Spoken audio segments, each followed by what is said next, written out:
In terms of FDI, I mean, we're in Bahrain, what we've been doing is over 20 years, over the last few decades, making the country more attractive for investments. And that's what a country can do, is how do I make it more attractive? And the way we've done that is building on some inherently strong characteristics of a small island that is on the trading routes from east to west. So building a strong logistics center, building on the strong financial services center that was there in Bahrain, but also introducing new sectors like manufacturing, taking advantage of the island status and strengthening the tourism sector. So what we have right now is a reform that was done over more than 25 years, where you see the economy today being predominantly on oil, which surprises people when they come to that part of the world or they look at the economies in the region.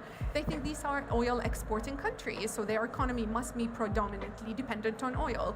But the reality is non-oil sectors make up 85% of our economy.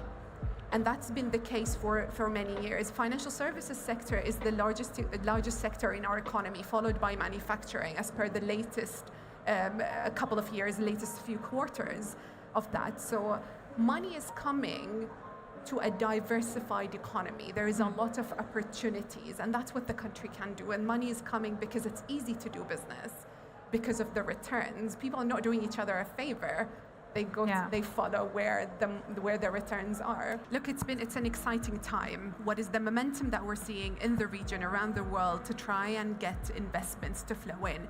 And what's happening, the sentiment towards Saudi and the GCC is only meaning more flow into Bahrain, directly or indirectly. So the whole region is benefiting from the whole region having shared visions, shared plans, shared belief in the importance of economic development. But we're always thinking is, how does Bahrain fit into that? How does it fit into the region? How does it fit into the world? And we've always had that belief that we are the service center to the region. We're here to complement the larger economies around us, because we have a small share. We're a country of 1.5 million people, but that small size means we're very agile. We can move really quickly. And we can deploy really quickly to serve all of the changes that are happening around us. And that service is not even restricted to the region. Given how far you can go now serving a company, it's a service center to the world. And we do that, and the competitiveness of why would someone come here versus somewhere else.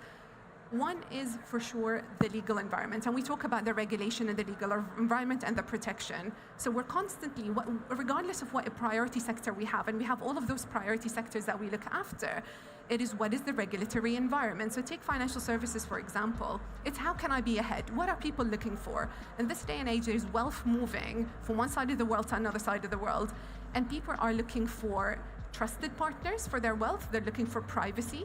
They're looking for literally and human capital. They're looking for partners in the country, whether it's the government or other private sector. And this is what we work on.